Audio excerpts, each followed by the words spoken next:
Berjumpa lagi dengan Bang Panu Channel. Ya, kali ini saya membuat mesin uap memanfaatkan barang-barang bekas.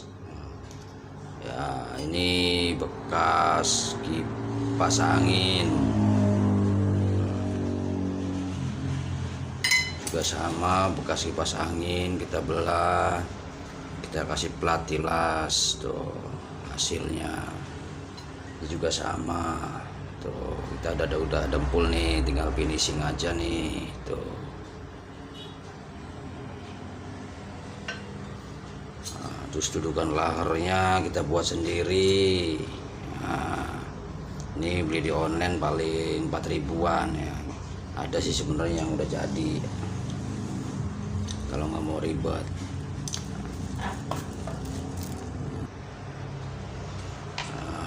Juga bikin lagi, dikasih laher biar goyangannya lebih enteng.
Ya, sekarang kita tes jalannya dengan ketel.